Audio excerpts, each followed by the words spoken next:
E aí, que tá escutando? Olá, olá, agora eu tô. Tá tentando pra escutar aí, né? Beleza, tô escutando. Certinho então, né? Beleza, então boa noite aí, que tudo bem? Boa noite, pessoal, tudo certo? Gente, esse é o Ayrk Zamiski, tá? Ele é psicólogo, trabalha lá no CRAS do. Como é mesmo o nome? Aí que eu esqueci? Traz Altamira. Altamira, desculpa.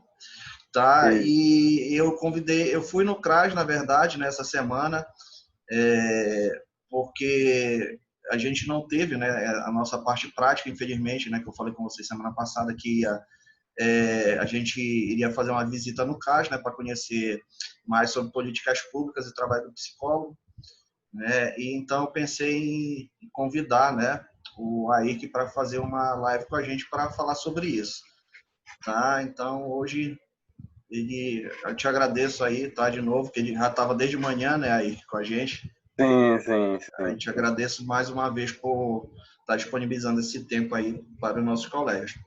E aí eu vou deixar ele se apresentar aí para vocês, tá, gente? E ele vai mediar aí como ele achar melhor aí a live, né? Fica à vontade. Então, gente, boa noite, tudo bom com vocês? Né, de novo, novamente agradecendo aí o convite do Eduardo para a gente estar conversando aí um pouco sobre esse tema.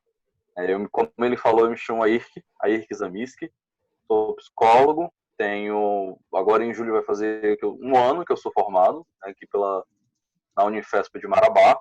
E desde então, desde que eu me formei, eu estou trabalhando na área social, né? Trabalhei 10 meses em CRAS de Marabá, né? E depois de 10 meses vim trabalhar na assistência social de Parauapebas.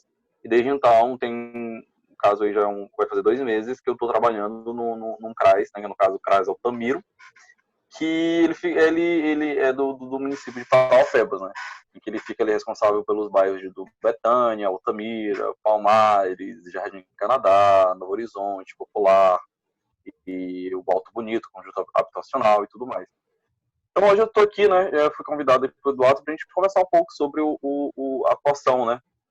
Profissional do psicólogo na área social, né? Na área da assistência social. Hoje de manhã eu conversei com outra turma e hoje eu estou aqui, né, novamente conversando com vocês. E assim como foi de manhã, também sugiro agora, né, que seja um bate-papo mesmo, tá? Seja uma roda de conversa. Eu vou começar falando aqui, mas vocês podem ir fazendo perguntas, até porque às vezes quando eu começo a falar um pouquinho, não paro, então às vezes é bom vocês estarem entrando aí fazendo algumas perguntas para mim, às vezes até um pouco para alinhar. Então, se for aparecendo dúvidas, aparecer questionamentos, pode estar perguntando para mim que eu vou estar respondendo ao decorrer, beleza? Então, como eu falei, né, eu tenho esses, não é um dos maiores ainda períodos de trabalho, mas eu acho que apesar de, né, ser 11 meses trabalhando nessa área, a gente já tem algumas percepções. Na faculdade eu já estagiava nessa área, né, cheguei a estagiar no CREAS e fiz visitas no CRAS e tudo mais. E talvez por ser recém-formado, né, talvez eu possa dar uma luz para vocês em relação a isso, visto que dentro de alguns anos é vocês, né? Vocês são de qual período? E são do segundo também. Segundo, né? Também? Tá certo, maravilha. Então, dentro de alguns anos aí, essa vai ser a realidade de vocês. E como eu estava falando de manhã, né, um ponto muito importante que a gente esteja discutindo a psicologia dentro da política de assistência social, que a gente esteja aberto a essa questão né, de trabalhar nessa área social, porque tem estudos que apontam, né, que o psicólogo, a área social é a que mais recruta psicólogo. Né? Nessa época do estudo, em primeiro era a saúde, em segundo a assistência social. Então a gente vai ver as políticas públicas brasileiras sendo a principal área de trabalho do psicólogo no Brasil. Né? Bastante do serviço público, né, das vagas para os psicólogos ocupados ali, são nessa área pública. É importante a gente né, enfim, se empoderar em relação a esses temas, enfim, do que a gente pode estar fazendo em relação a isso, descobrindo esse campo. A política de assistência social, ela é muito recente. Se vocês forem pegar a lei orgânica mesmo de assistência social é dos anos 90, a política de assistência social, né, que vai ali operacionalizar mesmo a assistência social no Brasil, só vai acontecer em 2004, né? Então, assim, órgãos como o que eu trabalho como CRAS, né, só começaram a aparecer de 2004 para frente, só começaram a se popularizar no Brasil inteiro lá por 2007, 2008, 2009. Então, assim, além da política da assistência social ela ser muito nova, a psicologia também é extremamente nova. Então, tudo que a gente faz, né, da assistência social é tudo muito novo, é tudo ali ainda ali descobrindo caminhos mesmo. Assim, eu sempre vejo que, em comparativo, por exemplo, com outras áreas da psicologia, por exemplo, a psicologia da saúde mesmo, já tem um tempinho ali dentro e tudo mais, você já vê uns materiais, você já vê mais enfim, bases para a gente se especializar, para a gente se funilar nesse assunto, diferente da assistência social, que já é um tema mais recente, apesar de que a inserção, né, da psicologia na área social já tem um tempinho, né, lá desde a gente pega o histórico da psicologia, né, já tem lá desde os anos 60, a psicologia deixando de ser uma profissão de elite, né, uma profissão voltada para a elite, né, voltada para o público, né, elitizado, e voltando seus olhos para as comunidades, para a pobreza, né, para a vulnerabilidade social. E a PENAS, né, que é a Política de Assistência Social, através do SUS, né, que assim como tem o SUS, que é o Sistema Único de Saúde, tem o SUS, que é o Sistema Único de Assistência Social. Então, através dele, é uma alavancada gigantesca, né, nessa questão da assistência, em que a psicologia ela é exigida, né, como uma profissão necessária, né.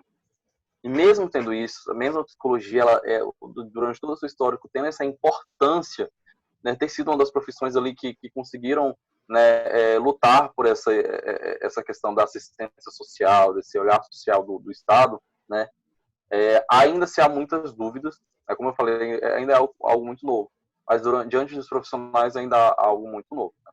Então, lá na política da assistência social, ela vai dividir os serviços, né, da assistência em dois tipos, né, que é a proteção social básica e a proteção social especial. A proteção social básica ela tem como objetivo prevenir situações de vulnerabilidade vulnerabilidade social e risco social. E ela tem realmente essa palavra-chave, né, prevenção. Ela tem a ideia de ofertar serviços que previnam essas situações, como por exemplo, pobreza, violência dos seus diversos tipos, famílias com vínculos fortalecidos, com bastante conflito. Então a gente vai garantir direitos, né, dos cidadãos. Então a gente vai ter essa pauta maior. E, ao contrário, já a proteção social especial, né, ela vai ser dividida em média complexidade e alta complexidade. Que lá já, para a proteção social especial, já é quando o direito ele é violado. Enquanto a proteção social básica ela vai prevenir, né, a violação desses direitos, já vai na proteção social especial já vai ter uma intervenção relacionada a isso. Aí na proteção social especial tem de média complexidade, a gente vai ter como exemplo o CREAS, né, o Centro de Referência Especializado na Assistência Social, e no de alta complexidade a gente vai ter os abrigos mais conhecidos, né, como abrigos de idosos, abrigos de crianças, casas de passagem, enfim, centros de população de rua, enfim. Mas hoje eu estou trabalhando, então, no caso, na proteção social básica, né, no CRAS, né, que é o Centro de Referência da Assistência Social, que ele vai ter esse papel bem grande, né, dessa prevenção, e ele é muito pautado na questão de territorialidade, né, tanto que, por exemplo, se a gente for pegar em Paraupeba, são 4, 5, está caminhando para o sexto, se eu não me engano, CRAs, né? Porque tem que ser um CRAs de acordo com determinada área, né, da comunidade, que dentro de um município já tem suas especificidades. Por exemplo, se a gente for observar o bairro Betânia, ele vai ser completamente diferente, né, na sua configuração, no seu dia a dia, por exemplo, do bairro da Paz, né, um exemplo assim, por alto. Então, o CRAS tem que ser pautado, até porque o slogan dele principal é na casa das famílias, como chama, né? Então, tem que estar ali presente, ali próximo. E o psicólogo é um dos profissionais, junto com o profissional de serviço social, junto com o profissional de pedagogia, enfim, vai mudar a configuração um pouco de acordo com, né, como está sendo operacionalizada a política em cada município. Então, lá no CRAS onde eu trabalho, são equipes divididas de acordo com um território, né? Nosso território é muito grande, como eu falei, eu dei uma palhazinha no início, como eu falei, né?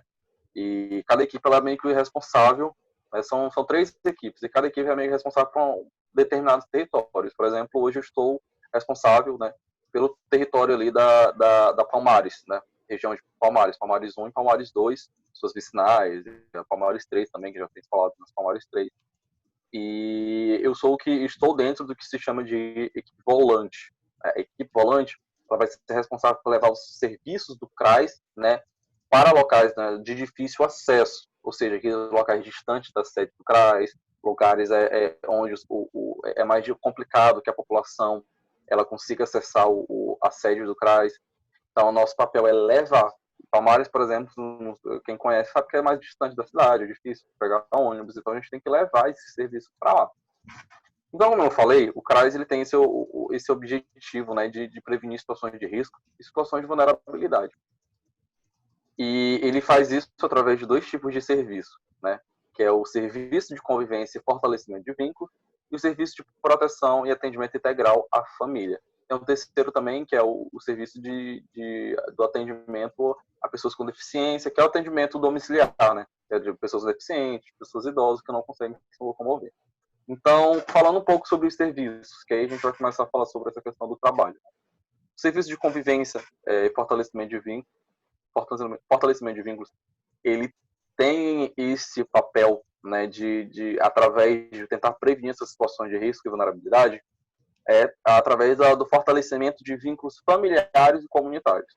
Então, o serviço de convivência ele vai trabalhar muito, né, com a questão de grupos, né, de grupos de acordo com seus ciclos de vida. Então, você vai ter um grupo de crianças, você vai ter grupo de adolescentes, vai ter grupo de mulheres, grupo de idosos, grupos de grávidas, e que cada um vai trabalhar a especificidade, né, desse ciclo de vida, né.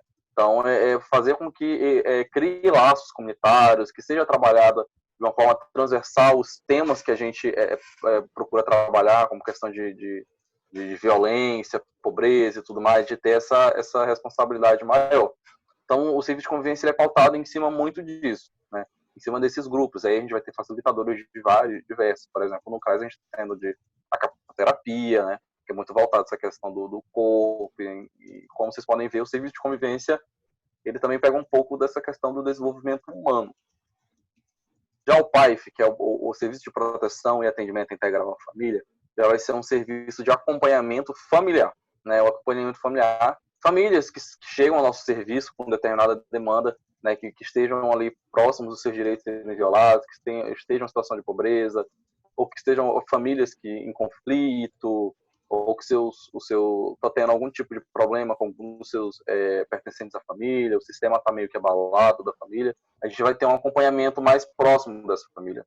Então, é sempre importante a gente trazer à tona que uma das principais bases do trabalho, da assistência social, né, na verdade, não só da assistência, das políticas públicas em si, né, ela coloca como centro principal ali a família, né, a chamada matricialidade familiar. Então, ou seja, ela coloca a família, né, como o principal dispositivo para a garantia dos direitos, né, que tem seus direitos, mas também tem seus deveres. Então, não é à toa que a gente precisa trabalhar essa questão dos vínculos familiares, porque a gente se observa que com famílias fortalecidas, com seus vínculos fortalecidos, né, não só entre elas, mas também com a sua comunidade, né, tendo suporte social, esses direitos eles são mais garantidos, essa vulnerabilidade diminui, essas situações de riscos diminuem, né?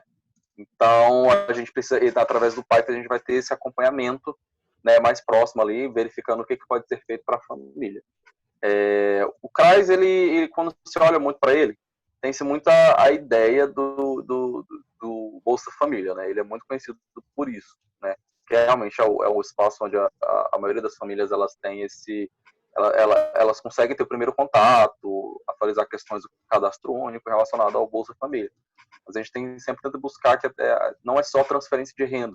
Né? A transferência de renda ela não é suficiente. Aí. Oi, pode falar. Duas coisas. Professor, primeiro aceite uma galera aí que está querendo entrar aí, estão tudo chorando aqui no grupo. Peraí, já vou admitir. Que enquanto eu estou escutando aqui, já estou colocando aqui, porque eu estou digitando aqui uma resposta aqui, pessoal, também no WhatsApp. Desculpa. Mas é uma pergunta para o Ayrton também, já que ele deixou aberta aí para a gente. Pode perguntar. Aí, como é que é essa estrutura, já que vocês são essa equipe volante aí, né? Essa equipe que sai rodando. Como é que ela é desenhada no dia a dia? Qual que é a composição? Como assim desenhada? Como que é a estrutura?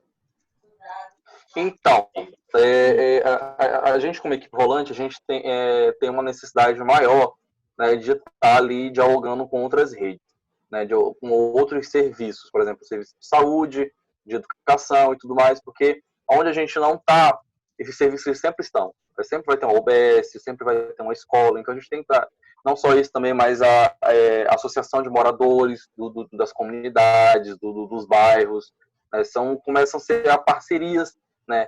Porque quando a gente fala, se a gente fala em fortalecer vínculos comunitários, a gente tem que ser o primeiro a trabalhar isso. A gente tem que ser o primeiro a fortalecer os vínculos com as UBS dos bairros que a gente atende, com as escolas dos bairros que a gente atende, com as associações de moradores, com as ONGs, igrejas, né? Qualquer representação da sociedade civil que tenha também, né? E que começam a ser parcerias. E, enfim, aí a gente começa a desenvolver esse trabalho. Eles são mais desafiadores porque a gente não tem a mão, né, o que se tem, por exemplo, no CRAS, na sede do CRAS. Né, todos os profissionais, o espaço em si, porque é todo o projeto mesmo da estrutura do CRAS é toda voltada para isso, né? E então a gente, quando vai, a gente tem que observar muito disso. Né? Tem que dar o nosso jeitinho ali e verificar o que a gente pode. Por exemplo, hoje a gente está com a parceria muito grande com a associação, que ela cede o espaço, né, para a gente realizar nossas atividades lá no serviço, e a gente assim conseguindo. No momento a gente está iniciando, né, mais lá no serviço esperando, na verdade, essa pandemia passar para realmente começar algo mais efetivo do serviço de convivência. A gente já tem tentado avançar um pouco do PAI por lá, mas serviço de convivência a gente está com os projetos maiores aí para poder, né, após pandemia, já que o serviço de convivência é um dos que mais sofreram, né, durante essa pandemia, exatamente porque a base dele é aglomeração. Então, se você aglomera aí, o negócio complica. Mas a gente tem conseguido também desenvolver a longo distância. Né? Existe uma demanda mais acentuada? Como assim? Algum tipo de atendimento mais específico, mais direcionado? Que normalmente o que vocês atendem mais, é isso? Uhum. Isso. Sim. Então, como eu estava conversando, a gente tem muita demanda, né? A principal demanda do trabalho, do serviço do CRAS, ela chega através do judiciário, né? Da Vara de Infância e Juventude, do Ministério Público, que são sempre famílias encaminhadas por algum tipo de questão e que eles solicitam que a gente acompanhe. Então, são a principal demanda. Conselho tutelar também, Conselho do Idoso, enfim. Todos esses órgãos aí que vão trazer bastante a demanda. Então, as demandas são gigantescas em relação a isso, né?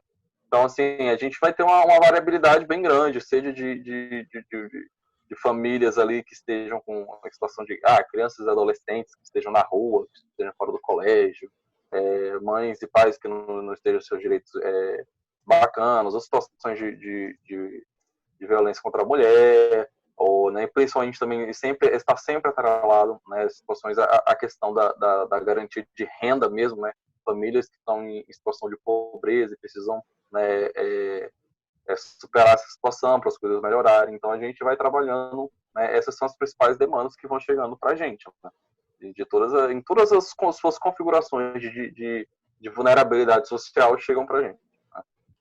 E o desdobramento disso aí, assim, depois disso, assim, como é que segue esse tipo de demanda? Porque, assim, eu sei que tem um primeiro atendimento ali, tem um cuidado, tem um direcionamento. Depois disso. Então, aí o que a gente vai... Eu já emendo com a outra pergunta, que eu acho que eu estou perguntando demais, a galera deve estar doida para perguntar também, mas vamos lá. Eu já emendo com outra pergunta, assim, a gente sabe hoje que o poder público deixa a desejar em todas as áreas, né? Até que ponto para essa área social ainda é sustentável esse apoio, esse incentivo, né? Tem de fato essa estrutura necessária ou ainda tudo é muito precário e de fato na raça e na vontade, vamos dizer assim? Beleza? Obrigado. Tá, beleza, ok. Então, essa primeira pergunta que tu fez é do decorrer, né? Depois que chega essa demanda para a gente. Então, a gente vai verificar, né? Uma outra base do trabalho dentro da assistência, né? Dentro do CRAS, é a interdisciplinaridade. Então, eu nunca vou fazer as coisas sozinho como psicólogo, o assistente social nunca vai fazer as coisas sozinho como assistente. Né? São sempre equipes que vão estar avaliando ali as situações e contribuindo o que pode ser feito. Um trabalho realmente pautado na interdisciplinaridade. E essa interdisciplinaridade, inclusive, ela se deixa bem claro, por exemplo, na estrutura do CRAS, né? Por exemplo, não existe a sala do psicólogo, não existe a sala do assistente social, não existe a sala dos técnicos de nível superior, né? Onde todos ficam naquela sala, todos ficam lá. Não tem essa questão de cada um no seu quadrado, né? Isso quebra essa ideia. Não só também na assistência, mas também a ideia na saúde pública, no contexto público mesmo, no geral. Então, quando a gente vai verificar, quando chega a demanda, a gente vai verificar a situação que é. Se for uma situação em que o direito já foi violado, a gente precisa encaminhar para os órgãos de proteção social especial. CREAS, quando se for necessário, os conselhos, o conselho tutelar, o do idoso, enfim. Né? Se a gente observa que a família ela precisa de um acompanhamento a mais a longo prazo, aí a gente insere ela no PAIF, né? No qual onde a gente vai começar a trabalhar, verificar quais são as potencialidades, quais são as fraquezas, quais são as vulnerabilidades daquela família e o que a gente pode fazer como órgão para poder garantir esses direitos, para a gente poder fortalecer essa família para que ela consiga seguir sua autonomia, né, e ter essa sensação de pertencimento na comunidade onde ela está inserida. Então, se confunde muitas vezes as famílias nessas situações de querer que a gente faça um papel que é delas, né? Um papel que é da família. Como eu falei, a família tem direitos, mas ela também tem deveres. Então, é muito importante de sempre estar trabalhando com isso, né, nessa questão de empoderar essas famílias para que elas consigam ter a sua autonomia e busquem seus direitos e consigam exercer os seus deveres também. Então, vai depender muito da configuração de cada demanda que for aparecer, de acordo com a análise mesmo da técnica que a gente vai realizar. Nem sempre tem famílias que vão precisar ser acompanhadas ao longo, né? Tem famílias, por exemplo, que tem há anos que você acompanha, anos que você sempre está ali presente, mas tem famílias que em poucos meses ali, né, de uma forma bem rápida, a situação já é superada e a gente já consegue inserir ela, né, ali na rede, ela começa a ter uma situação de suporte social, diminuindo essa questão de vulnerabilidades e risco. Aí você citou sobre a questão do serviço público, né, de como vai, e, né, dos limites, como é que atrapalha. Então, eu tive essa experiência de dois lugares, né, de dois municípios já, foi Marabá e Paraupebas, e é uma relação, isso é uma realidade bem diferente. Aqui enquanto lá, a gente tinha que se desdobrar muito, mesmo assim, no impossível, em Marabá, no que tinha para ser mesmo, né? Porque realmente, enfim, se a gente for pegar com políticas públicas, a gente vai ter que ver que a gente vai entrar em questões políticas, né, econômicas também, que a gente também tem que, como eu sempre falo, o trabalho social ele tem que estar atrelado às questões na qual o país está passando no momento. A gente tem observado que as vulnerabilidades têm aumentado, né, a sociedade brasileira tem sido uma sociedade mais de risco mesmo, de apresentar mais riscos para a população, então a gente tem observado um aumento disso. E já, né, como a gente se perpassa por isso, a gente vai ter configurações diferentes. Aqui em Paraupebas, por exemplo, eu já observo um terreno bem melhor, né, um terreno que está mais braço, mais apoio, mais suporte, em relação ao serviço que você precisa fazer. Mas, quando você se depara com essas questões, às vezes é até um pouco, como eu sempre falo, que eu gosto de trabalhar, eu tenho gostado muito de trabalhar na área social exatamente por ser desafiadora, né? Não só por você fazer coisas novas todos os dias, mas por ser desafiadora exatamente por essa questão. Às vezes a gente pensar muito, de querer fazer muita coisa, tá ali no mundo das ideias, mas quando vai para a prática, talvez isso não seja muito, não dê para ser efetivada, né? Então você começa a exercitar formas de que você consiga fazer isso, né? Atingir objetivos que são dados, né? Do jeito no que pode ser feito ali, no que está ao seu alcance. Então realmente passa um pouco sobre isso. Eu acho que também isso não é um problema só do serviço público, tá? Isso, como a gente também, né, eu e o Eduardo, a gente estava comentando hoje de manhã também com a turma, isso também é algo bem presente no serviço privado. Eu tenho, por exemplo, amigos de profissão, né, amigos que se formaram junto comigo, que trabalham no serviço privado, mas que passam pela mesma questão, né? De você ter ali, idealizar muitas coisas, mas que na hora da prática você é cortada. Então não é uma característica só do público. Né? No privado você também vai encontrar bastante disso. Então é uma forma até mesmo de exercitar, né, tua criatividade, a tua capacidade de inovação. Você tem que começar a fazer limonada desses limões que a vida acaba te dando. Às vezes o público ele acaba sendo mais visado, né, nesse sentido. Isso, mais ele cobrado, acaba né? sendo... Também. Porque como é um papel do Estado, né? Por exemplo, a saúde, como a gente for puxar lá da Constituição Federal, lá no capítulo da ordem social, você vai ver lá que a saúde, né, a previdência e a assistência, chamado o tripé de seguridade social, né, são todos responsabilidades do Estado, né? Tem que ser financiado com dinheiro público, é responsabilidade dele, né? Então, isso é importante, a gente tem ideia disso, de entender que é responsabilidade do Estado, que quebra aquela ideia que a gente muito ainda olha, não só a gente como sociedade, como profissional, também como os usuários, eles olham para o serviço de assistência e pensam que está se realizando caridade. Né? Você está fazendo o papel de bom samaritano, sendo caridoso, e o papel não é esse. A gente não faz caridade, a gente garante direitos. É direito do cidadão ter comida, habitação, ter dignidade, ter acesso à saúde, acesso a enfim, do que for. Né? Então, com base nisso, a gente está ali garantindo. Então, às vezes a gente sempre, claro, assim, por uma ideia muito disso, é que lá em Marabá, por exemplo, a gente tem a questão dos direitos à alimentação, tem-se os benefícios eventuais das cestas básicas, né? São auxílios alimentações ali que são dados em situações bem, bem complicadas. E lá em Marabá a gente sempre teve um probleminha que quando era concedido isso, muitas famílias reclamavam do feijão, né? Ah, esse feijão é horrível, porque ele demora muito a cozinhar, que não sei o quê. E às vezes muitos profissionais escutavam isso e falavam assim, já está entregando a cesta e ainda está reclamando. Isso é um pensamento com raiz completamente o que a gente chama de assistencialista, de ainda ver assistência social como caridade. Né? A população ela tem que estar, é um direito dela, e se ela reclamar, ela está exercendo o direito dela, a gente tem que entender isso. Né? Porque se a gente for puxar essa reclamação da mulher, por exemplo, ela demorava esse feijão, né, a cozinhar. Se você fosse ver, se o feijão demorasse, era mais gás gasto, ela já começava a preocupar com o gás, a gente sabe que o gás é uma coisa cara, né, ela já começa a preocupar com isso. Se acaba o gás, ela não tem dinheiro, ela vai ter que começar a fazer em fogão a lenha, o que pode preocupar, preocupante para algumas famílias quando elas moram em casas de palha, que pode acabar pegando fogo, coisa do tipo. Geralmente são famílias numerosas, perto de criança. Então a gente tem que entender o contexto, a gente tem que entender o indivíduo, né, no seu devido contexto, contextualizar ele, entender a sua realidade para que a gente possa estar trabalhando isso. Isso é um exemplo, assim, até ali meio que passageiro, mas é um jeito que eu acho que exemplifica muito disso. E a gente tem que compreender isso para poder aplicar esse serviço. Então, às vezes, muitos profissionais de psicologia eles têm essa dificuldade no CRAS exatamente porque, como o nosso trabalho na assistência social ele não pode ter caráter terapêutico, os profissionais já se perguntam, mas aí, o que eu faço lá, então? Eu não posso fazer terapia, eu não posso aplicar teste, eu não posso cuidar do tal sofrimento psíquico, que chama, acho que o sofrimento psíquico é só psicopatologia, só advém de psicopatologias, né?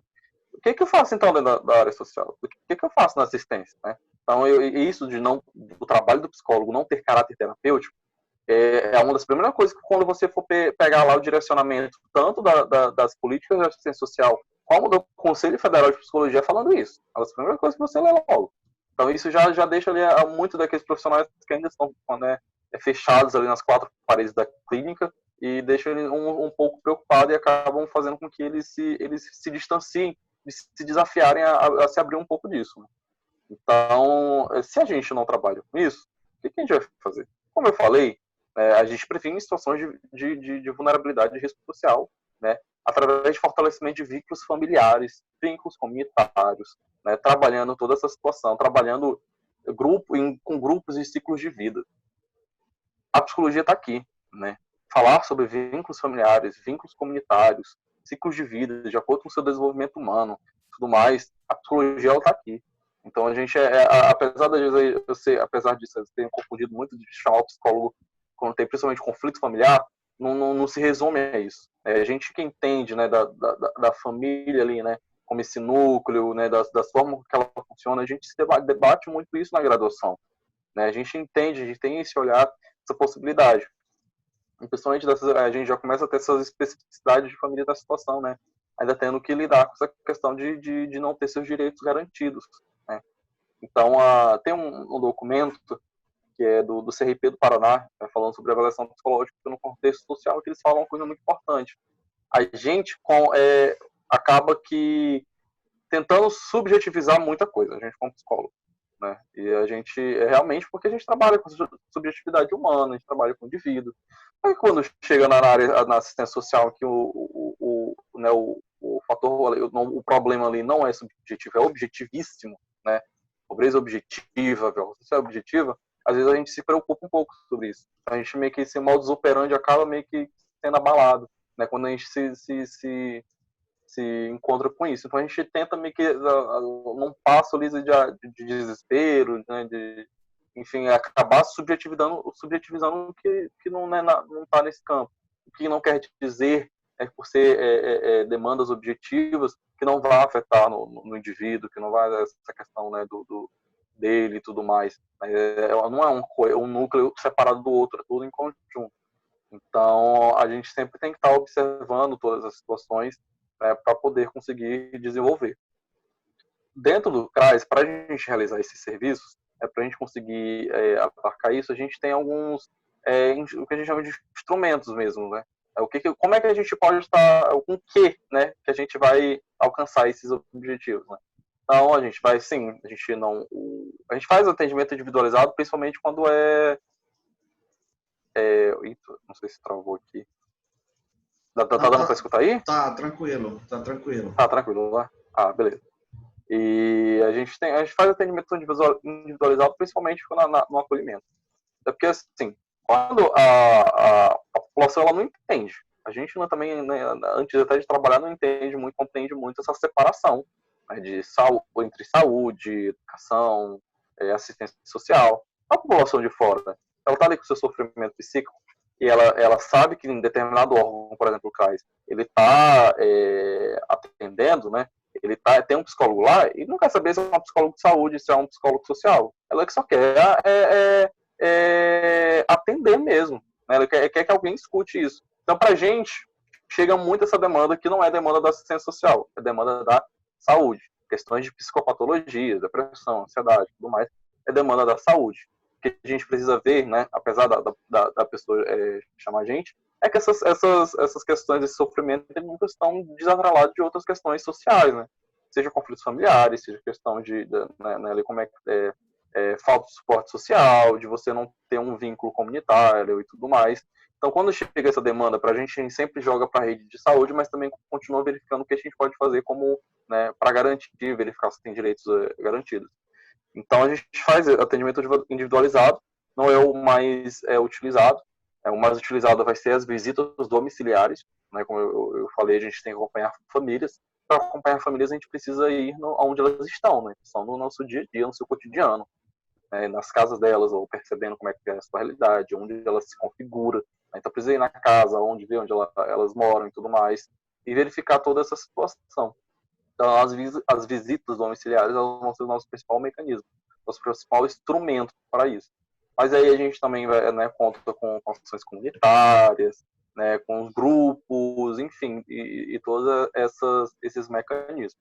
Como eu falei, o trabalho é interdisciplinar, a gente está junto ali com assistentes sociais sempre, ou com pedagogos, ou com outros serviços que estão.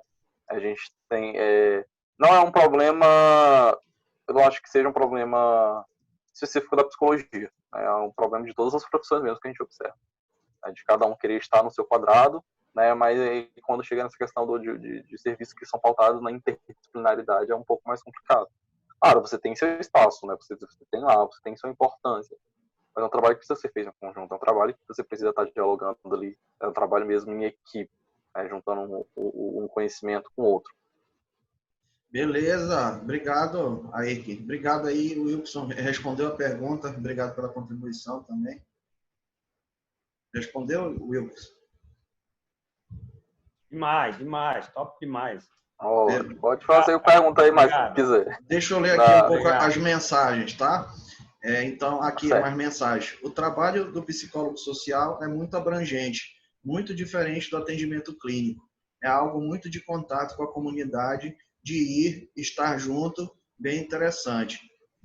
Eu já trabalhei nas CEMAS de Xinguara, tive a oportunidade de ver esse trabalho de perto e percebi que existe todo o esforço de uma rede para dar suporte. Outro comentário. Eu já vi profissionais assistentes sociais apontando essa realidade que alguns psicólogos têm dificuldade de trabalhar na área social, pois diante dos casos tentam agir como em um atendimento terapêutico. Esses foram comentários mesmo. Tá sim, isso. Então, realmente um trabalho bem... Psicologia, em qualquer lugar que ela for, lidar com o outro ser humano é complexo, gente. Né? E ainda mais quando você tem que ir lá estar inserido na sua realidade ali, social e tudo mais, alavanca um pouco mesmo disso. Então, eu acho que é muito importante, principalmente para vocês, como estudantes do segundo semestre, estarem já a par disso, né? De que existem profissionais que encontram essa dificuldade. Eu percebo principalmente na proteção social básica, no trabalho de prevenção. Não vejo isso muito, por exemplo, na proteção social especial, na média e na alta complexidade. Tem seus casos, mas principalmente na proteção social básica. E é importante porque vocês estando já no início do curso, já exercitam, né, essa ideia de que a psicologia não é entre quatro paredes. Né? Ela já está muito mais fora dessas quatro paredes do que dentro. Mas se a gente observar os dois espaços que mais contratam psicólogos no Brasil é o serviço público, ela já está muito mais fora do que dentro dessas quatro paredes. A gente está muito mais aí observando o campo, observando as comunidades, trabalhando realmente com famílias, né, em situações de pobreza e que não que sejam desprovidas ali de questão de alta renda. Então é importante desde o início vocês já entender essa realidade. E assim, a gente que vai configurando essa realidade, né, da psicologia na assistência social.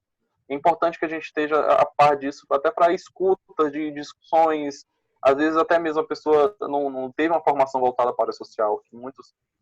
Tem muitos cursos, né, de antigamente que não eram realmente voltados para essa área. Então tem sido um movimento mais recente. Então, que acabam se assustando por não conhecer e tudo mais, e acabam meio que de uma forma de defesa ali, continuam fazendo o mesmo, não tentam inovar.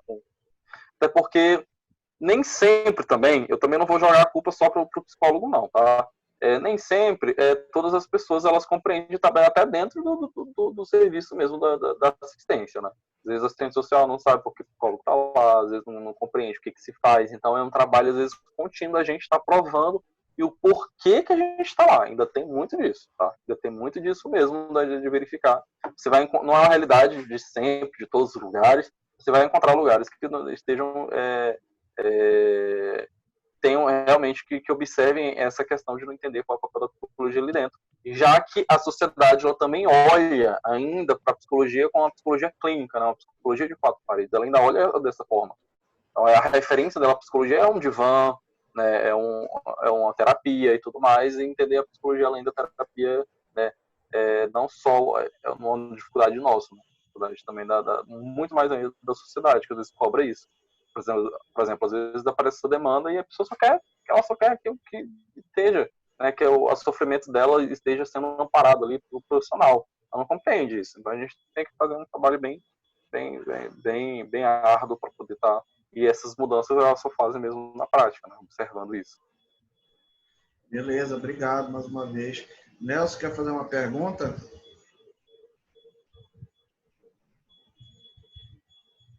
Levantou a mãozinha aí. Boa noite. Não, é com relação às demandas, maiores demandas, e se essas demandas, acho que foi até ele até respondeu com relação se essas demandas elas têm tido assim sucesso, quais são as maiores demandas e quando tem a intervenção, se de fato elas têm assim, um nível de solução para os casos adequado à realidade. Sim. A gente tenta o máximo possível para que você consiga, né? Nem sempre, assim, é uma questão muito, como é uma questão complexa, a gente trabalha com famílias que a configuração de cada uma dela muda, é diferente. Cada porta que a gente bate, cada espaço que a gente vai, é diferente, né? Então, vai depender muito dessa especificidade. A gente tem famílias que conseguiram aderir, tem famílias que ficam anos no serviço da assistência social, né, que ali tendo que ser acompanhadas, às vezes por pais de profissionais ou por pais delas mesmas, e que eles vão continuar. Então vai ser não vai ser algo fechado, né? Vai ser um ponto ali fechado. Né? Então vai ser uma configuração de acordo com o decorrer da família, que não só com o tempo, ela também vai mudando sua configuração, vai mudando sua realidade. Às vezes as vulnerabilidades aumentam, diminuem ou mudam. E, enfim, você tem que estar sempre, tem que entender que a família ela sempre tem que olhar por trás também como, né, um serviço ali de perto delas, né? Nunca pode estar ali tão distante, até porque facilita. Quando a gente está perto, a gente consegue ter mais entendimento, mais clareza da realidade dessas famílias. Né? Obrigado. Gente, fica à vontade aí para... Podem perguntar. Ou comentar, ou bater papo sobre algo, fica à vontade. O que quiserem perguntar aí, a gente está...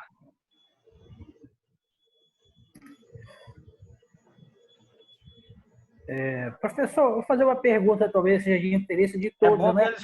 Não pergunte mais. Eu vou perguntar com relação a Precisa parte, ficar tímido não, tá? a parte financeira, ela compensa e o serviço que o senhor desenvolve lá diariamente e tem um horário pré-determinado, assim, isso deve ter interesse em alguns colegas com relação a se for trabalhar, para saber como é que funciona o horário desse órgão e a parte financeira. Você não precisa dizer valores assim fechados, né? Porque isso depende muito se for concursado, isso tem outras...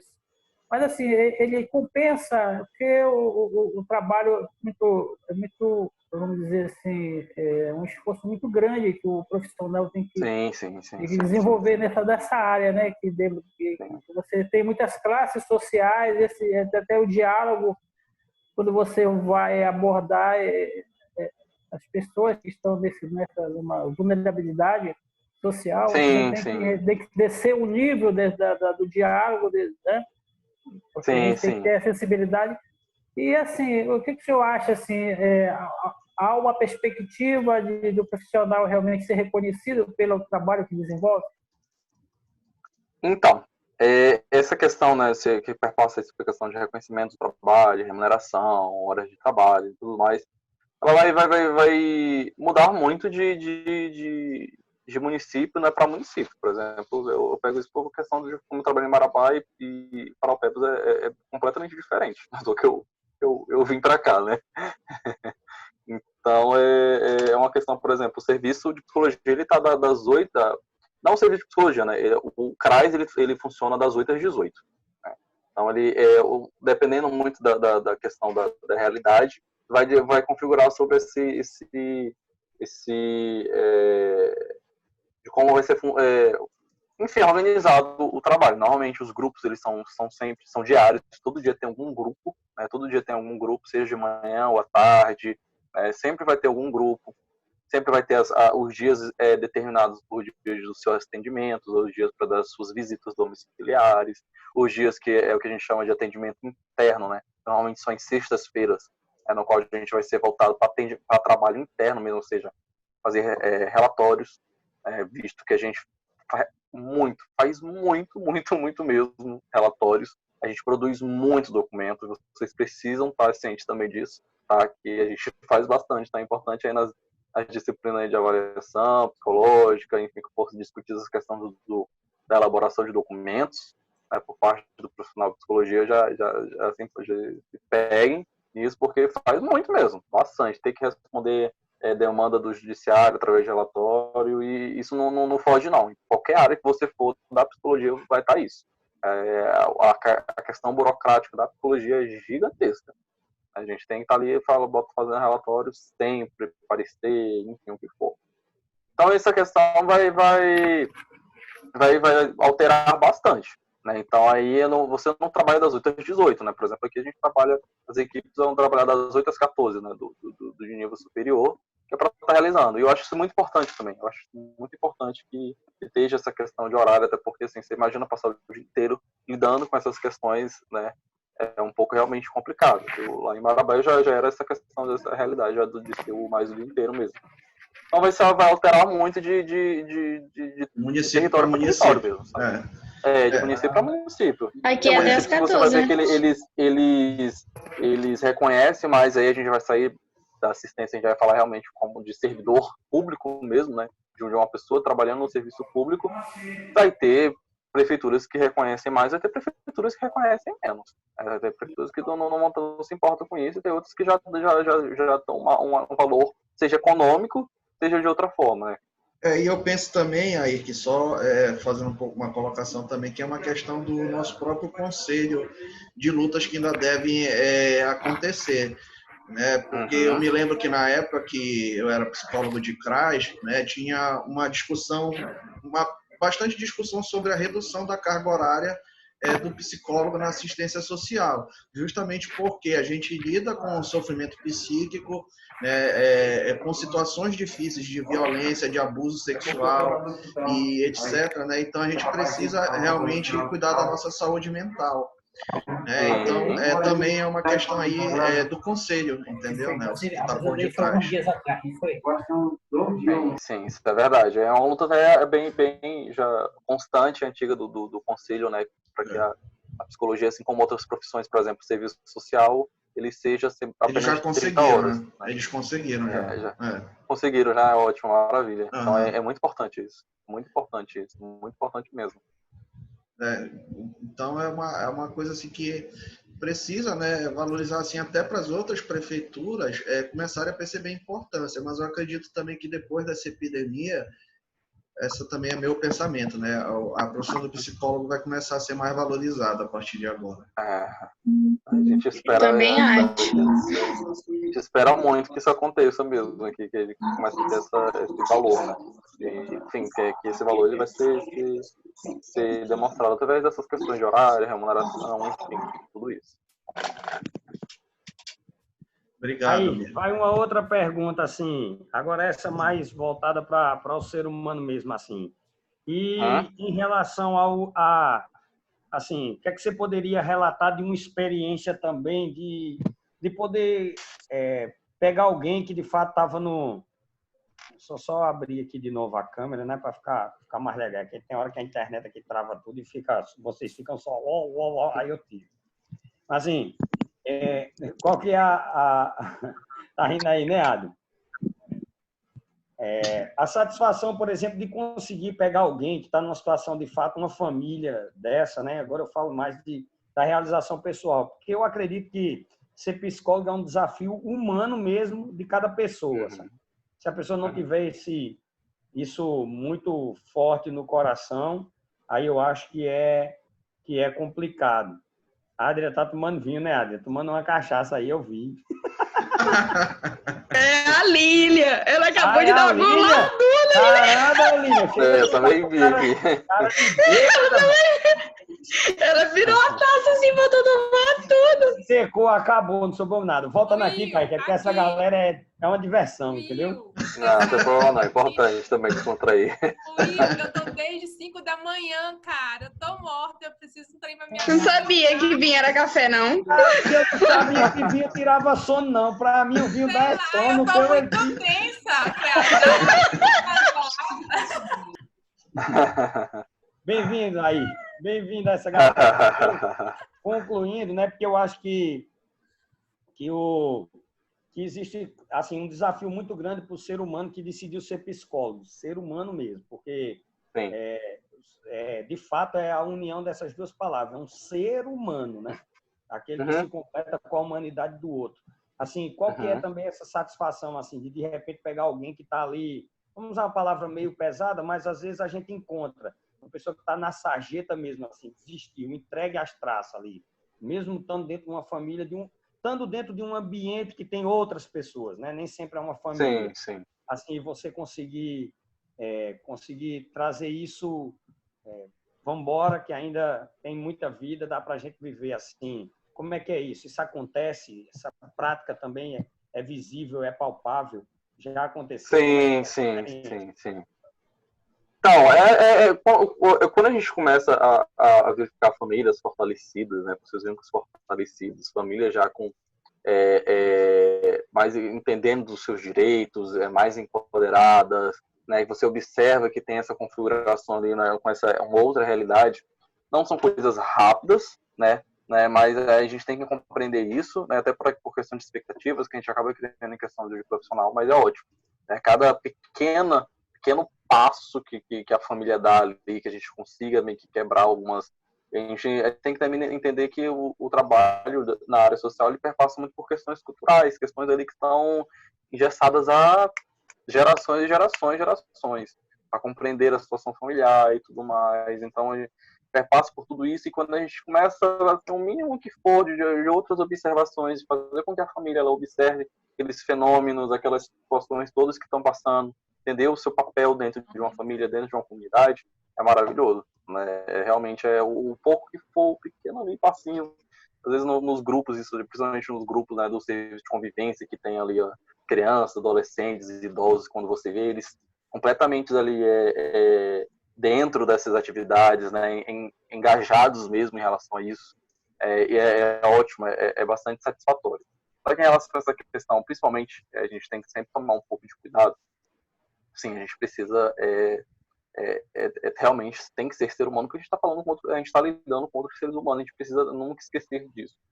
Mas às vezes quando a gente fala sobre isso, sempre né, se manifesta a palavra empatia, né? A gente sempre está falando muito sobre isso, a gente é uma profissão que puxa muito sobre essa questão, mas que ela tem um entendimento muito errado, né? Fala muito de empatia como um comportamento, uma forma ali de fazer com que você se coloque no lugar do outro. Não é bem assim a empatia, isso é perigoso. Inclusive, quando a gente pensa sobre isso, né, a gente não se coloca no lugar do outro. A gente entende o outro no seu lugar, né, e é o suficiente para entender. A gente não precisa se colocar no lugar dele. Ele já estando no lugar, a gente observando e tendo a compaixão, né, de ver suas dores, problemas e tudo mais, né, do nosso próprio lugar, né, já é o suficiente. A gente precisa compreender, até porque quando a gente se coloca no lugar do outro, a gente leva nossas percepções, a gente leva nossos entendimentos, a gente leva o nosso ponto de vista, o nosso histórico, que é completamente diferente do outro, né? Então, às vezes, quando a gente vem um pouco nessa história de colocar no lugar do outro, a gente acaba meio que abraçando muito, né? Sofrendo, a gente fala sempre quando sofrendo junto com a família, né? Ah, eu tô sofrendo bastante, meu Deus, aquela situação, meu Deus, essa situação de violência, aí você começa a desesperar. Só que com o tempo, você vai começar a observar que isso não resolve. Você se chorar, você se descabelar, você se sentir mal por estar lidando com a situação, não vai resolver nada. Só absorve, objetivo, né? Você não vai conseguir. Não é dessa forma que a gente vai conseguir fazer o nosso trabalho, fazer com que o direito da família seja garantido. Né? Então a gente vai começar a observar que não é bem assim. A gente vai começar a ser mais prático. Tá, o que a gente pode fazer aqui? Beleza, teve essa situação, o que a gente pode estar ali trabalhando com a família, né? Então, é sempre importante a gente estar trabalhando, mudando essas perspectivas, porque elas vão passar também para o lado profissional, e é importante. Como a gente sempre fala, a família tem o seu dever, e ela tem que entender esse dever como dela. A gente começa a se colocar tanto no lugar dela, como profissional, ela vai começar a achar que o dever não é dela, é nosso. Vai continuar achando que é o Estado que tem que exercer esses deveres e tudo mais, e começa esse fenômeno que tem se falado muito da terceirização de deveres familiares para o Estado. É importante muito disso, que isso tudo aquela carreirinha de dominó mesmo. Beleza, obrigado mais uma vez aí. Beleza, obrigado. Nada. Muito legal. Fica à vontade aí, gente. Hoje estão meio caladinhos. Pode perguntar do que for, qualquer dúvida que tiver aparecendo na cabeça de vocês aí, pode perguntar. Oi, gente, boa noite. Boa noite. Boa noite. Eu não tô vendo ninguém, não sei o que aconteceu aqui, que eu não tô vendo o rosto de ninguém. Então, enfim, vai só no escuro mesmo. Liga as luzes aí. Liga as luzes. Agora eu não sei quem foi, professor. Era para estar assim, era a linha. Depois da taça que ela virou, era para ela não estar vendo mais ninguém. Ela tá vendo, então tá bom, mesmo. Muito engraçado. É o seguinte, Acho que hoje é dia na de ID, diz, cara, Wilson. Dia do ID. Hoje é dia do ID. Segunda-feira, super ego. Tá certo. Fale aí, Anne. Deixa eu continuar. Quando eu trabalhei na secretaria, eu via muitas situações assim, né, de tanto da psicóloga como da assistente social, que elas trabalhavam muito juntas assim nos casos, e eu trabalhava na área financeira, então eu percebia muito que elas eram meio que barradas em algumas situações financeiras para elas poderem continuar com o projeto. Então, assim, tem mais de 10 anos que eu trabalhei, né, lá na secretaria. Aí eu queria perguntar para ti, eu não sei como que tá hoje, né, 10 anos depois, mas se você encontra esse tipo de desafio no momento, na atuação mesmo da sua área, assim, tipo de você precisar se deslocar e às vezes ter dificuldade com relação a esse deslocamento por questões financeiras ou qualquer outra situação, financeiramente falando. Você encontra esse tipo de desafio ou hoje já está muito mais fácil para isso? Então, como eu cheguei aqui, como eu estou falando, tem 1 mês e meio que eu estou aqui, eu estou em Paraupebas, então o que eu tenho conseguido observar, até porque a pandemia também atrapalha um pouco, mas nesse pouco eu já tenho observado que eu sempre comparo muito como estava a situação lá na prefeitura de Marabá, né? Então eu já percebo que aqui eu já tenho mais braços para fazer muito mais possibilidades do que eu tinha antigamente, né? Então, por exemplo, essa questão de, digamos, por exemplo, você utilizou de locomoção, né? Por exemplo, principalmente a gente que é equipe volante, a gente tem necessário muito disso. Isso já não é um problema. Isso já não é um problema mesmo.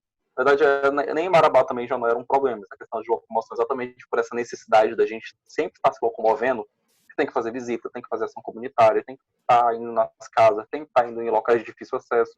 Então, o SUS já observou isso e já é uma situação... Assim, eu digo isso da realidade que eu trabalhei, né? Eu acredito que ainda existam municípios que a realidade seja outra, né? Mas onde eu estou, isso já, por exemplo, a questão de locomoção já não for um problema. Mas eu já observo que tem muito mais. Acho que até do que a gente observa sobre como é que foi essa questão da pandemia e tudo mais. Se você vai pegar um comparativo com outros municípios, como foi lidado e tal, já observa ali um braço a mais. A gente conseguiu ter benefícios eventuais, né, de alimentação aqui em Paraupebas, teve a questão dos kits de higiene e tudo mais. Já é uma realidade que, por exemplo, você não vê em outros lugares. Então é importante a gente tá sempre observando um pouco disso, né? Avança mesmo.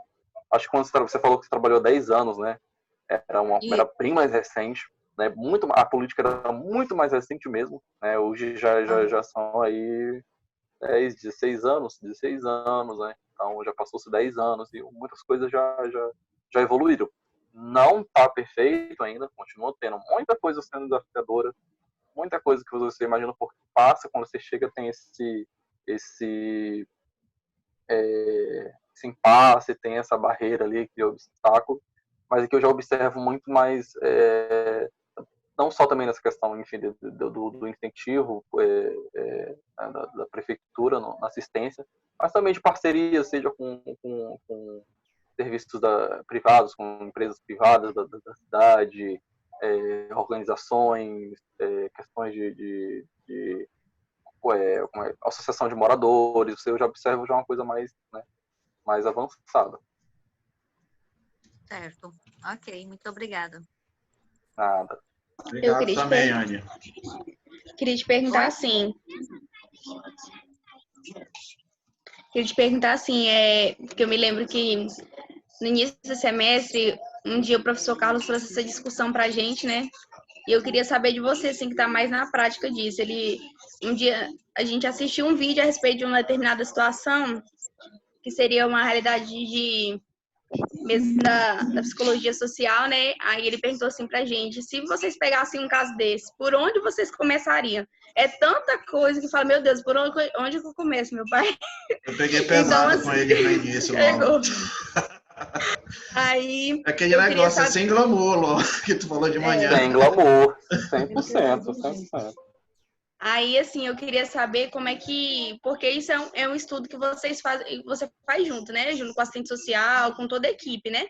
Mas como é que vocês começam a enxergar isso? É claro que eu imagino, assim, que para a gente conseguir imaginar, precisa ter na nossa cabeça também um pouquinho da visão do serviço público, né? Do que a gente tem de aparato ali para nos ajudar, contribuir. Mas como é que vocês fazem essa percepção, esse planejamento, né? Essa construção? Sim, sim. Deixa eu só te explicar Isso o contexto, né, para tu entender, né? Eu passei um documentário dele chamado Vidas no Lixo. Não sei se tu já viu, que é um curta, que tem uma família de garotos, né, que são catadores de lixo, né? Uhum. E aí mostra uma situação deles lá, que eles vivem juntos, né? Aí uma das meninas fica grávida umas 3 vezes, perde bebê, entendeu? Ela Aquela é bem situação, novinha, 12, 13 anos. aquela Não situação de estuda, rua. né? Sim, sim. Não sei se tu chegou a ver já esse documentário aí. Não, isso aí eu nunca cheguei a ver, não. Mas a situação, tu sabe, né? Sim, sim, todo tipo de, como a gente fala, todo tipo de cagada por dentro. Né? Todo tipo de cagada gigantesca. Tá Não, certo. imagino, sim, sim. Mas assim, isso, como a gente fala, é muito importante, é repetitivo até, mas é importante repetir, porque para a gente sempre tá na cabeça, a gente sempre tem que analisar o indivíduo, a família, no contexto em que ele está inserido. Isso é muito importante no trabalho na área social. Você faz essas análises, elas vão se diferir muito de profissional para profissional, de equipe para equipe, né? Então a gente chega a essa situação, a gente tem que analisar, né? E aí você vai encontrar formas que você consiga fazer, por exemplo, como a gente já tinha falado, a psicologia na área social ela já é um pouco mais recente. Então você, por exemplo, não, a gente também discutiu um pouco sobre isso de manhã, né? A gente não, é muito difícil de encontrar, por exemplo, especializações, cursos em si voltados para essa questão. Então você começa a procurar o que tiver ao seu alcance, né? Então você começa enfim, sempre tá lendo, sempre tá atualizando, sempre. Isso não vai deixar de ser uma realidade depois que você se forma. E através disso você vai começar a observar como você pode fazer. Como você pode cada vez mais, por exemplo, essas análises técnicas e tudo mais, né? Para você conseguir montar algo ali que seja, né? Algo bem técnico, bem próximo do que a família necessite. Então a gente senta, a gente verifica, por exemplo, né, eu montei, né, eu não só montei, mas também adaptei mais, eu acho que adaptar é uma palavra mais coerente em relação a isso, mas é de instrumentos que façam que me lembre do que eu devo observar, do que eu devo ver na família, saber dela. A gente, por exemplo, um dos primeiros passos que a gente sempre começa é essa família, que é um dos principais públicos do CRAS, é o público do CAD único do Bolsa Família, né? Possuem o cadastro único, são, né, beneficiários do programa Bolsa Família. A gente já observa essa situação, né? Então a gente vai observar todos os contextos e direitos que estão garantidos, qual foi a demanda que veio, né? O que a gente pode fazer. Se tem documentação, né? Documentação é um direito básico, porque sem documentação, normalmente a documentação é um dos primeiros pontos que a gente vai tentar resolver. A família não tem, a gente tem que resolver. Né? Porque sem documentação, primeiro que você não existe. Não sei se vocês lembram de um existia até uma propaganda disso, se a pessoa não tinha CPF, a identidade, não lembro. Era uma propaganda do governo, ela era invisível, ela não existia, né? É exatamente isso. Se a pessoa não tem o documento, ela não consegue, trava qualquer outro tipo, né? Seja ser beneficiário de programas, seja do Bolsa Família, ou de outros mesmo do serviço. É um dos primeiros que a gente precisa ali estar resolvendo. Então, depois a gente vai estar verificando essas situações, seja de pobreza, essas questões de ordem mesmo, né, de habitação, comida, renda, o que pode ser feito, família, quais são o que a gente chama mesmo de potencialidades, né, e fraquezas da família. Quais são as potencialidades da família? A família também, apesar de ela estar em situação de vulnerabilidade e risco, mas ela também tem suas potencialidades. A gente precisa, né, reconhecer isso da família, precisa estar buscando saber o que é, né? Quais são as principais fraquezas, né? Enfim, a gente vai trabalhando em cima dessa análise e fazendo o que a gente pode estar, né? Seja colocando ela na rede de proteção, seja colocando na rede de saúde, na questão educacional, o que a gente pode estar fazendo o máximo possível. Nem tudo tudo se resolve, as demandas que chegam se resolve na assistência. A gente tem que ter um bom diálogo com a saúde, um bom diálogo também com o judiciário. O judiciário ele demanda horrores para a gente, mas a gente tem que utilizar disso, né, para fazer com que a gente também tenha braços ali para conseguir que essas famílias tenham seus direitos garantidos. Mas aí isso são essa forma, essas análises e tudo mais, vão ser realmente ali de acordo com o profissional, né, que ele vai estar ali realizando. Tem o direcionamento do SUAS, né, tem o direcionamento do sistema de assistência social em alguns pontos, mas nem sempre, né? Então, você tem que sempre estar buscando com o profissional uma forma de atualizar isso. Beleza. É isso que eu quero trabalhar com eles, entendeu? Na disciplina, porque vai ter a 2 ainda, aí eu quero trabalhar eles para preparar eles prepararem plano de ação, né? Que foi essa dinâmica que eu fiz com eles, né? Só que, lógico que a gente vai repetir isso nos próximos períodos que eles vão estar mais maduros, né? No início do período ainda não estavam, né, Adri? Ainda causou um impacto. Eu falei, meu Deus, socorro! Não, é importante não ter esse impacto aí. Mas isso é importante mesmo pra gente não ficar perdido, né? Porque às vezes, se não vive esses momentos assim, chega lá, a gente não sabe nem por onde começa, o que que faz. Mas que bom saber isso que você tá falando, né? Que também tem a gente tem onde recorrer para saber as instruções que já são feitas, né? Sim. Em questão de políticas públicas tem muitas instruções, mas nem sempre é algo ali que você tem que esperar, né? Você também tem que ir atrás. Tem que estar se atualizando, tem que estar lendo, tem que estar verificando o que está saindo de novo ali de produções, de publicações em relação ao trabalho que você está fazendo, né? É sempre importante. Como o Eduardo já tinha falado, né? O trabalho no serviço público não tem zero glamour, gente. Às vezes, quando a gente entra, né, uau, tudo bonitinho, vai ser doutor, que não sei o quê, ficar numa sala de ar-condicionado, com poltrona, que não sei o quê, tudo de branco. Não é assim. Na realidade, já é outra. A gente já vai para um campo ali, a gente vai pegar sol na cara, vai se sujar. Um dia desse eu cheguei em casa, parecia que eu tinha ainda... Eu perguntava se eu era agrônomo, porque minha calça estava tão suja de barro. Tá capinando o lote. O que eu posso fazer? Assim, é a realidade. Eu fui num espaço que tava lá e era muita poeira, eu acabei me sujando. Assim, não é nada de glamour, né? Nada ali, você vai trocar, às vezes, você se imagina um pouco, às vezes, ali com de saltos e tudo mais, quando você vai perceber, você vai começar a preferir um coturno, uma bota que é mais confortável, é mais seguro de estar ali no dia a dia. Então, isso são variações, gente, né? Isso é algo que a gente tem que estar atendendo, até porque, às vezes, a gente vai criando uma expectativa e que, na verdade, a realidade ela é outra. E não quer dizer que essa realidade ela seja ruim, tá, gente? Não quer dizer. Eu por exemplo, eu tenho descoberto gostar muito mais de estar nessas questões de estar pegando o sol na cara, de estar indo em visita, batendo em porta de exposições que você abre. Prefiro isso muito mais do que estar dentro de uma sala fechada. Né? E a gente vai se descobrindo como profissional mesmo. Isso aí, eu gostava muito disso também. Até porque eu acho ótimo. Não consigo ficar parado. Sim. Pro seu caso é bem imperativo. Já tá me analisando. E isso, assim, é muito bom porque nesse setor, nessa área, a gente consegue alcançar outras pessoas que talvez, se não houvesse esse acesso à psicologia social, não teria acesso à psicologia, né?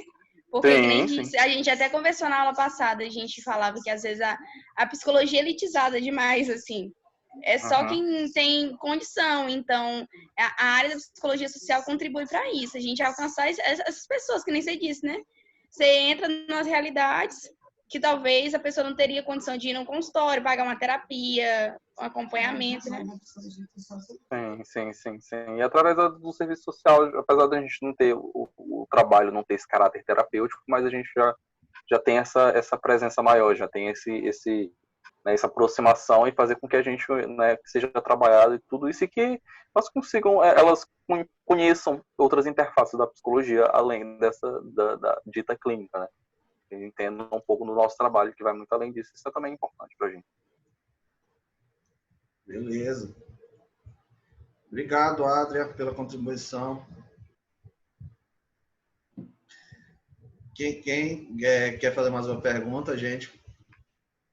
Podem perguntar. Qualquer dúvida que tiver, nem precisa ser pergunta, nem precisa ser.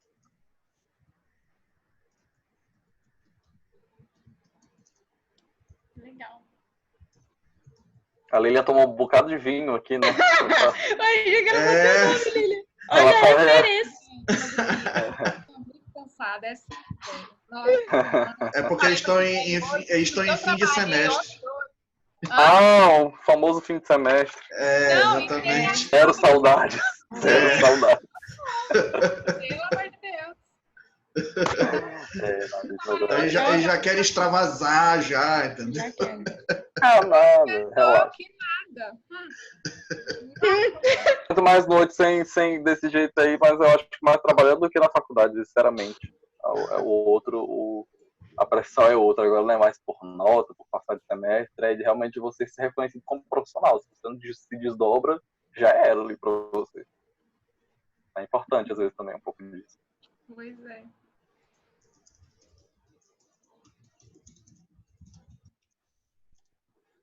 Mais alguma dúvida? Mais alguma contribuição?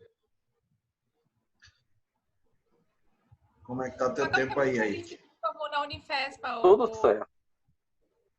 Oi, Lilian.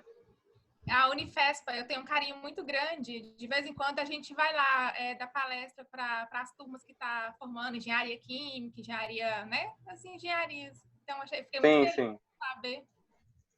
Ah, não, eu sou da primeira turma de psicologia da Unifespa, né? Da turma de 2014. Aqui do Sul e Sudeste foi a primeira também, e a gente se formou e enfim, estamos aí, né? Que chique, deve falar isso pra todo mundo. Eu sou da primeira turma, igual o pessoal da FADESP. Eu sou da primeira turma. Eles vão ser a segunda turma, né? Porque já tem um quarto período, então eles vão ser a segunda turma que vão se formar. Ah, olha, segunda turma. Eu acho que deve ser de Paraupebas em si também, né? Importante é que o Sul-Sudeste já está começando a se fortalecer, a psicologia em si já está começando. É uma responsabilidade também. Horrores. Lá em 2014 era uma terra inóspita. Era muito assim, ainda realmente tinha muito pouco. A gente já vê um avanço muito maior. Acaba que tendo cursos de graduação já puxam para isso e tudo mais. Então é importante, né? Não só por isso que eu fico estagiário, preocupado com eles. Sim. Isso é bem legal. Porque é nossa responsabilidade também, né? Formar eles bem. Sim, como? Mas é extremamente de vocês. Horrores. Chupa essa manga, como a gente diz em Belém. Exato. E é daquelas mangas mesmo das avenidas que caem na tua cabeça de vez em quando, Belém. Difícil. Ai. Beleza, gente. Bom, gente, então assim, eu vou aproveitar aqui para agradecer mais uma vez ao Ayrk aí pela contribuição, né? Aí espero que próximo semestre a gente continue, né, esse contato aí com ele, lá do CRAS. O CRAS também já esteve aberto para você, o Eduardo já foi lá, já se aproximou. Então, eu espero que essa parceria já renda muito mais. A gente também é compromisso da gente, então, como sociedade também, de fazer com que vocês se formem de uma forma digna, com o maior conhecimento possível. Isso aí, né? Então, vamos aguardar, né? Próximo semestre aí também, ver se vai acontecer essa reabertura aí para a gente poder ver um pouco mais de prática. Ele é de Marabá, né? Tu nasceu em Marabá? Não, sim, sou de Marabá. Ah, tá, você estava lá comigo. Eu mandei a mensagem, ele respondeu, perguntou assim, tu nasceu em Marabá? Eu pensei que ele estava falando comigo, entendeu? Era com ele mesmo. É o Vinha já. Não.